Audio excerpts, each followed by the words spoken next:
O Senhor esteja convosco. Ele está no meio de nós. Proclamação do Evangelho de Jesus Cristo segundo Lucas. Glória a vós, Senhor. Naquele tempo, grandes multidões acompanhavam Jesus. Voltando-se, ele lhes disse: Se alguém vem a mim, mas não se desapega de seu pai e sua mãe, sua mulher e seus filhos, seus irmãos e suas irmãs, e até da sua própria vida, não pode ser meu discípulo.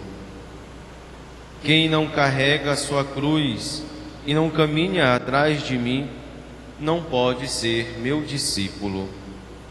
Com efeito, qual de vós, querendo construir uma torre, não se senta primeiro e calcula os gastos, para ver se tem o suficiente para terminar?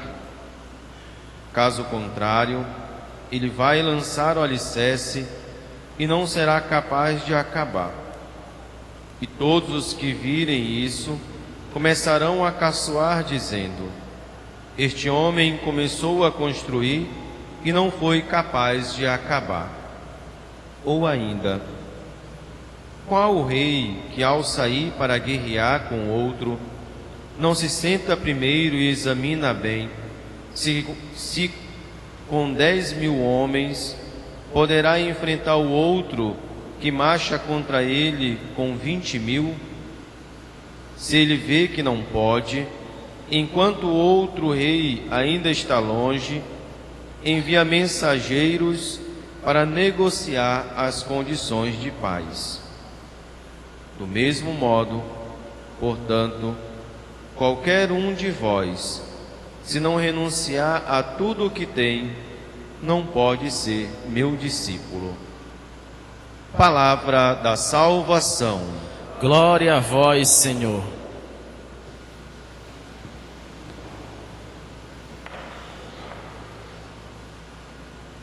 No Evangelho do domingo passado, do 20º domingo do tempo comum, o evangelista Lucas relatava que Jesus, após ter escutado a palavra na sinagoga, foi convidado por um fariseu para uma refeição. E ali Jesus observava atitudes de todos aqueles que eram convidados, e ao mesmo tempo Jesus, a partir deste fato, anuncia como será o banquete no reino de Deus. Todos, sem distinção, sem discriminação, são convidados a fazer parte deste banquete celeste. Mas no Evangelho de hoje, Jesus nos mostra que para se sentar à mesa neste banquete, nós temos algumas exigências. Exigências que cobram de nós atitudes para que de fato sejamos verdadeiramente cristãos, para que sejamos de fato discípulos de Jesus. Mas antes de falarmos destas exigências para sentar-se à mesa, para ser discípulo de Jesus, a primeira leitura de hoje, tirado do livro da sabedoria, nos faz um questionamento: quem conheceu os desígnios do Senhor? Talvez diante de tantos problemas que nós passamos na nossa vida, seja no aspecto pessoal, familiar, social ou financeiro, ou tantos outros problemas que nós podemos passar, às vezes nós nos perguntamos: como lidar com tudo isso? E o Escritor Sagrado nos fala que só a sabedoria de Deus nos mostra o verdadeiro caminho, o caminho da felicidade, onde nós encontramos o sentido da nossa vida e, ao mesmo tempo, somos capazes de fazer as melhores escolhas, as escolhas dos valores celestes. Mas que sabedoria é esta que nos fala o escritor sagrado? Será que é aquela sabedoria que nós adquirimos sentado num banco de escola? Será que é a sabedoria científica? Ou será que é a sabedoria de vida, como nós bem dizemos, uma vez que ao longo do tempo, à medida que nós vamos passando o tempo, nós vamos adquirindo, através da experiência, também uma sabedoria. Mas não é nenhuma dessas sabedorias que nos fala o Evangelho de hoje, a primeira leitura de hoje. Primeiro, porque mesmo que tenhamos um alto grau de conhecimento, mesmo assim não é o suficiente para conhecer os desígnios do Senhor. Mas nós devemos pedir ao próprio Deus que nos dê a sabedoria divina, onde de fato nós iremos aprender a fazer as nossas escolhas, conhecer os desígnios do Senhor, e aí sim nós iremos caminhar a passos firmes na direção do próprio Deus e da comunhão com Deus. Mas essa sabedoria também nos ensina as exigências do reino de Deus, que é justamente o que nos fala o Evangelho de hoje. Quais são essas exigências? No Evangelho nós temos 3 exigências. E aí, se nós formos olhar essas exigências, nós podemos ver que Jesus, em nenhum momento da sua caminhada, quis ser uma pessoa popular. Ou em nenhum momento Jesus quis fazer propaganda enganosa do seu projeto de vida. Pelo contrário, se nós formos olhar, talvez aquilo que Jesus diz se torna até algo impopular. Mas o mesmo que acontecia naquela época, acontece ainda hoje. Talvez quantos de nós pensamos: poxa, parece que a palavra de Deus vai tudo ao contrário à minha vontade. Tudo aquilo que eu quero, parece que a palavra vai contra o que eu quero. E se a palavra vai contra, talvez seja porque nós não estamos no caminho certo. E nós talvez não aprendemos com a palavra o caminho certo. E a primeira exigência do reino de Deus nos fala do desapego à família. Se nós formos olhar o original grego, Lucas usa a palavra odeia. Quem não odeia a sua família não pode ser meu discípulo. Mas nós poderíamos nos perguntar: será que Jesus quer que nos tornemos inimigos da nossa família? Passemos a odiar a nossa família? O que é que tem a nossa família que eu preciso me desapegar para ser discípulo de Jesus? Na verdade, aqui Jesus não está propagando ódio ou até mesmo esquecer da família. Não se trata disso. Mas se a minha família se torna um impedimento para que eu chegue ao reino de Deus, eu tenho que fazer uma escolha. E é nesse sentido que Jesus coloca o desapego. Que a minha escolha seja radical.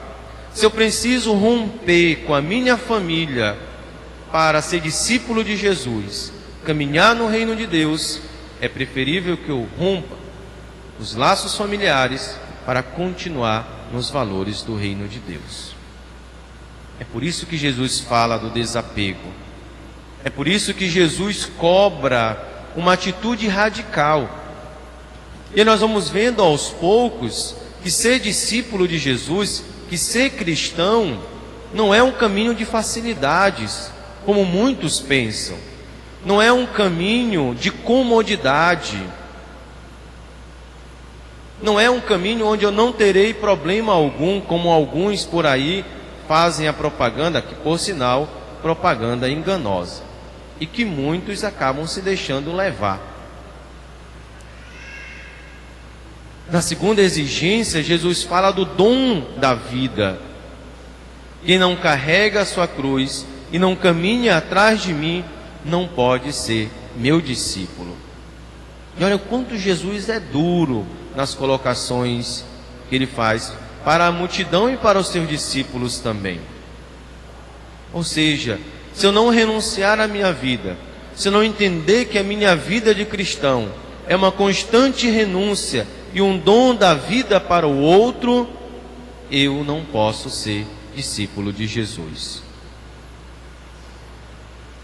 Nós precisamos compreender que o Evangelho nos faz exigências e exigências radicais.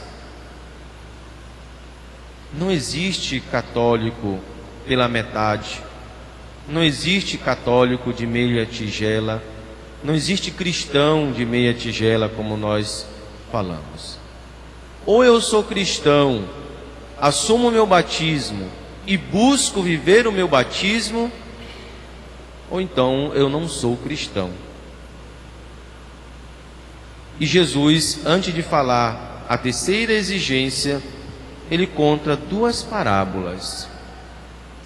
A primeira, de um homem que, querendo colocar em segurança a sua vinha, constrói uma torre.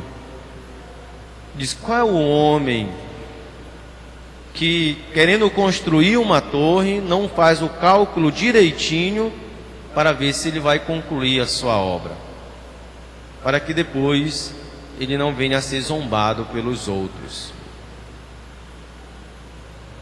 Se fosse hoje, né, Jesus ia aprender a fazer uma obra em etapas, né?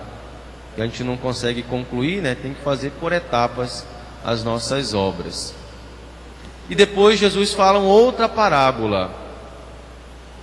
Qual é o rei que tem 10.000 homens, que caminha contra outro que vem com 20.000 homens, e ele não calcula se é o suficiente esses 10.000 para derrotar o adversário que vem ao seu encontro?